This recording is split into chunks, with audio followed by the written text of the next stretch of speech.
Joining us again now, still wearing his Green Bay hat. He is our Bucks buddy. He is Justin Garcia. Justin, hello. Apologies to Jesse. This was entirely on my end. Uh-oh. What? Yeah.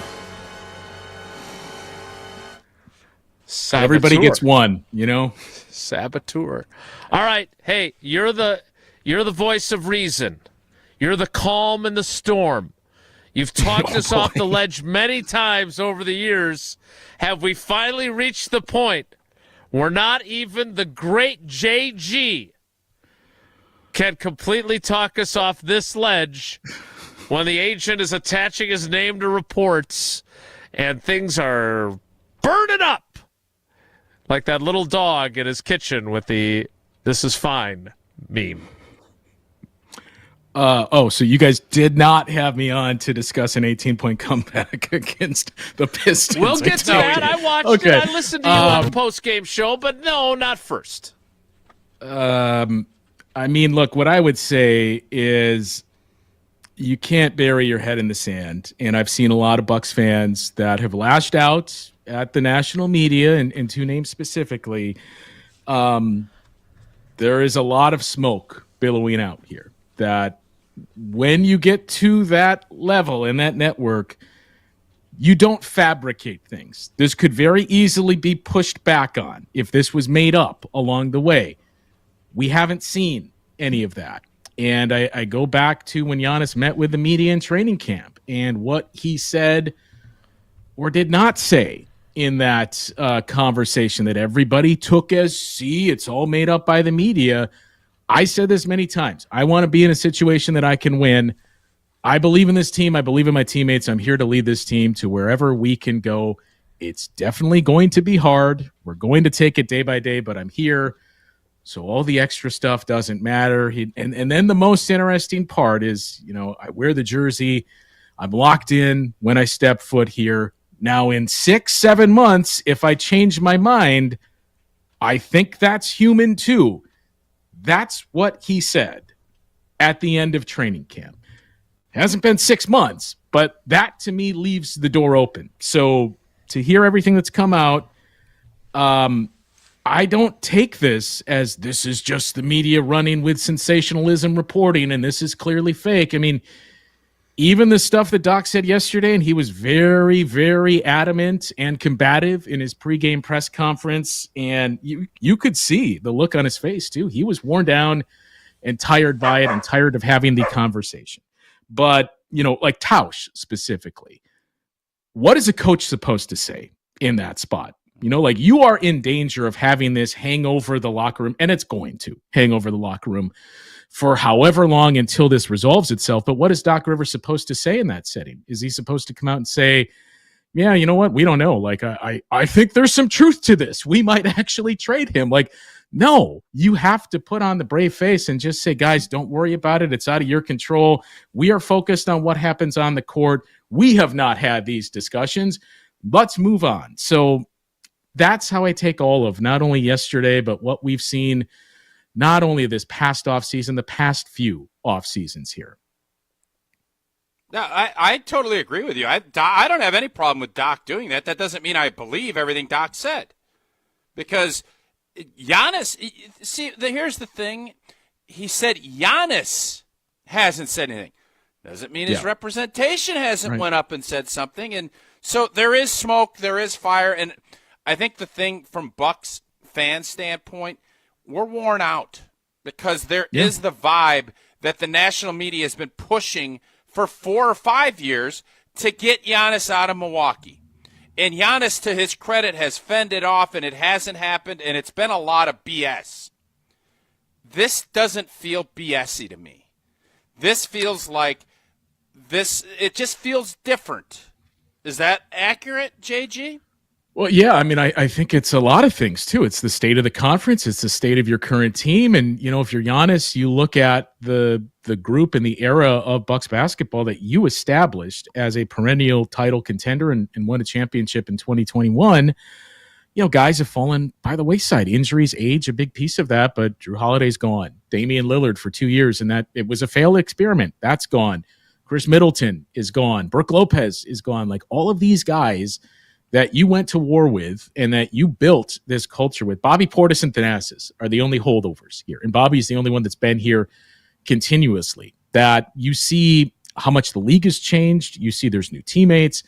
It's like any other one of us that step into a job where all of a sudden all your coworkers are leaving and there's this new company that's hiring people and they're going to be paying more too. Like maybe I should check out what that's like. Like that's kind of what we're looking at here. And it's not to say that Giannis has already decided I'm done, I'm moving on and I want to be traded. But I think there is very clearly, he himself said there is temptations and flirtations that everybody analyzes and looks at and considers every single offseason as soon as the season comes to an end. But then once the season starts and you're in your place, then you commit to that. So I do genuinely take him at his word when he says things like that. But I think we also have to recognize that, that era of Bucks basketball has ended, that you are now trying to move into a new era and you're trying to figure out how do we fit this around Giannis? And is there a way we can do a soft retool, getting younger and changing those pieces around him?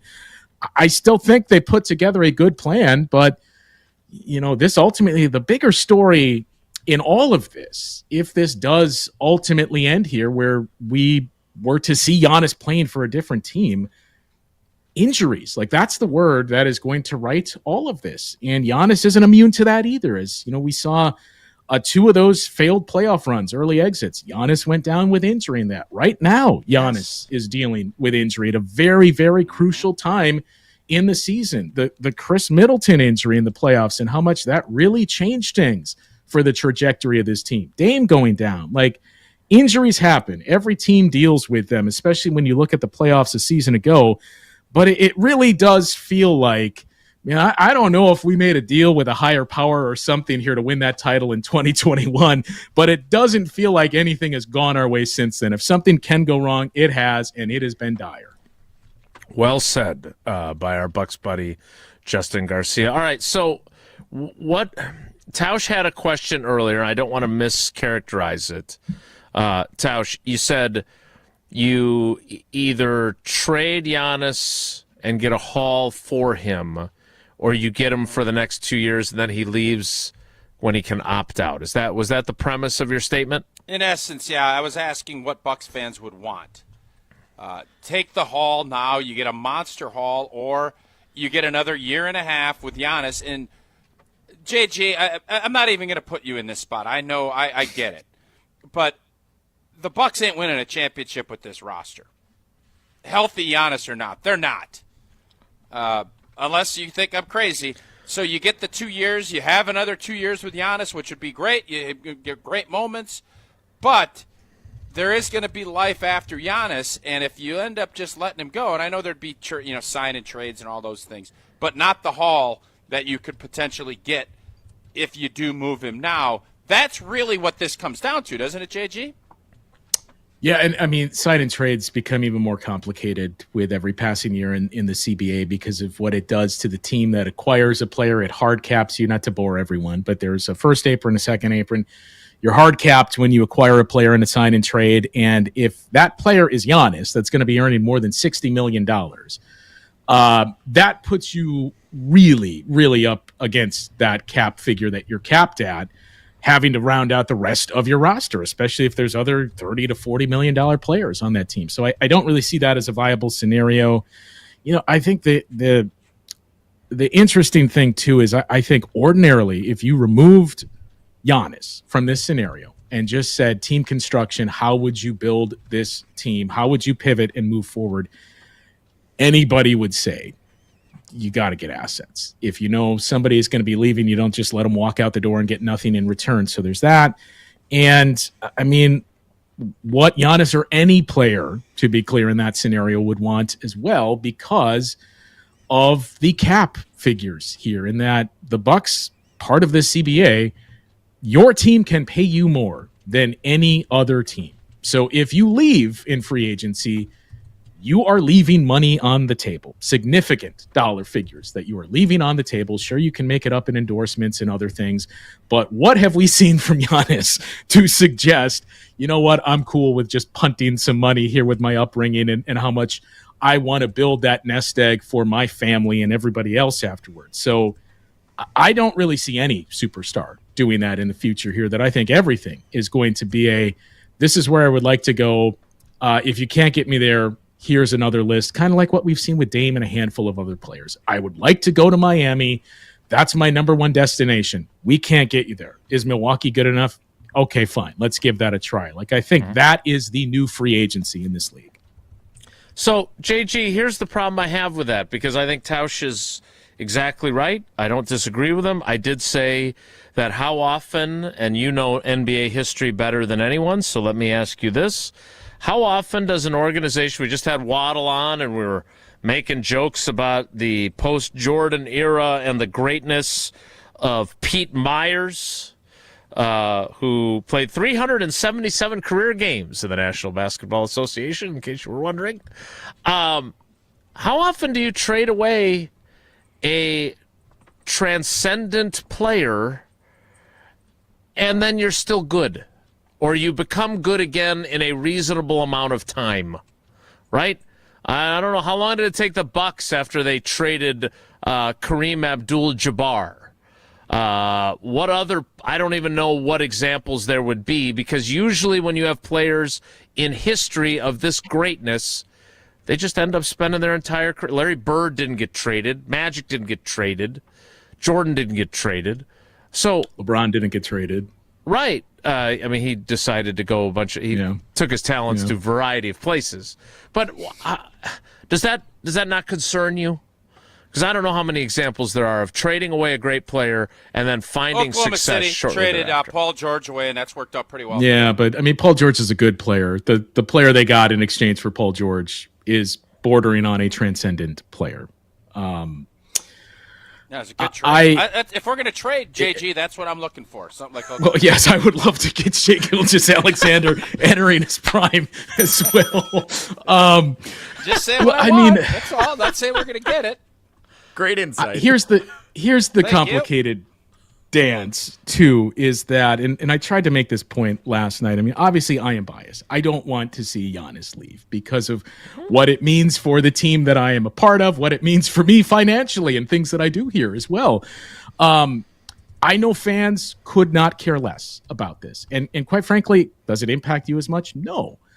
But it isn't just a basketball decision. And I think that's a big part of why the Bucks have no appetite to trade Giannis. It is going to take Giannis saying, it's not happening here anymore.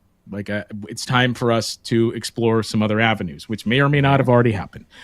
They don't have the appetite for it because, number one, he's really good, as we just outlined. But, you know, we are all old enough to remember, and I get the league is in a much different place now where teams in smaller markets can compete. But we remember what it was like prior to Giannis. You had the 80s where the Bucks were really good and probably the best team to never play for a championship for a decade. But then after that, it was really lean. Through the 90s, you had that blip on the radar, the 2001 season, and then a lot of disappointment afterwards and mediocrity. You were basketball Siberia. Nobody is racing to sign up for that again, number one. But the economic impact that he brings to your organization and to your community is another thing, where you think about international sales and dollars that are coming in and TV rights and what you get there with your local TV contracts, jersey sales, tourism, all of it that's built up outside of the arena. He's not entirely responsible for it, but if anyone is majorly responsible for it, it is him. So this is very much a business decision, too, to say, look, we're not in a rush to all of a sudden go into the unknown and say we're going to sell people on that. And look, we're getting younger. We're getting more talent. We think we can be competitive, but we no longer have the best player in the conference and arguably the best player in the league. And that's going to zap a lot of interest in your product. Yeah, but if he doesn't want to be here, that's what this comes down to, right? Like the Bucks. That's ultimately what it comes down to is he will decide. Yeah. Well, so wait a minute now. So then that is exactly the question I wanted to ask. So thank you for setting me up. How on earth do you give him what he wants if he gets to that point, which he may or may not be at now, whatever the case is? How do you make that happen for him if that's what he wants, and do right by your organization and not give him away for pennies on the dollar in terms of trade value? Because, hey, it's great he wants to go to the Knicks. You outlined for me, so I wouldn't sound like an idiot yesterday, the Knicks scenario, what they've got with Karl Anthony Towns and their first-round pick situations. Like, you want a ton of first-round picks. Yeah, I mean, that's going to be... They don't have them. So if he wants to be a Knick, good for you, but how do you feel about going somewhere else? Kind of like you mentioned with Dame. How do the Bucks give him what he wants, if that's what it comes to, and do right by the organization, which is just as, if not more, important? Yeah, I mean, that would be it. Is basically the Damian Lillard situation where, what else do you like? Let's expand the list a little more to maybe 5 teams, and who are you looking at there? Because since the Knicks have come up quite a bit, and to be clear, that's been there for a while, right? I mean, everybody is. It's not, again. What gets tiresome for me is this is not a forced narrative from Adam Silver in the league to let's get Giannis to a big market, and even some of the things that we've seen statistically this year of the league is just in for the Bucks and they want him out. Like, no, these numbers in where they are losing games are pretty simple to understand. They are losing the possession battle. And the reason they're doing that is not because the officials have it in for the Bucks and they're not calling fouls for them and they're calling fouls against them. They are a small team. They are a perimeter-based team that shoots threes. Giannis is your only guy that can consistently get to the free throw line and generate those looks. It also happens he is not a good free throw shooter. So the guy that's getting there at a high volume is shooting less than 70%. You are typically going to lose a lot of the free throw battles when that's the case. But if you're just going to rely on drive and kick, catch and shoot threes, you're not initiating contact. You're not getting into the space where you have to be the aggressor and make the official blow the whistle. Giannis will do that. You don't have other guys on the roster that are consistently going to do that. So you're not going to generate looks, and they're undersized. So you have 6'4" guys defending on the perimeter where other teams are doing that to you. Doc Rivers himself has said, we are committing fouls. So, this isn't a conspiracy. It's the way that the roster is built here. But how it works is, the Knicks, for example, and what I was starting to say is that did come out over the summer, that there was this conversation that took place, and I believe it was Ian Begley who was the first to report it on Zach Lowe's show, and nobody seemed to pay attention because it was just, this is the media trying to get Giannis out of Milwaukee, and this is fake. But this has been out there since August or September. The Knicks don't have the assets to do it. And, if you're the Knicks, you probably look back and say, man, we probably should have waited on really jumping the gun for Mikal Bridges and or Karl Anthony Towns, because we'd have more to work with right now. But what they currently have is their own first-round pick this summer, which is going to be bad, right? The Knicks are at least going to be a top 3 seed in the Eastern Conference, so that's going to be a mid to late 20s first-round pick. If you're the Bucks, that's a non-starter. We've had enough of those over the years. Not to say you can't find talent there. It's not the type of talent that we're looking for. The Knicks potentially have the Wizards' first-round pick this year, so that's the only way they could trade their first-round pick is if they get the Wizards' pick. And the only way they get that is if the Wizards finish outside of the top 8, which at this point is incredibly unlikely for that to happen. The Bucks tried to help them. Right. Their 2027 pick. That's why we lost that game. Is gone. Their 2029 pick is gone. Their 2031 pick is gone.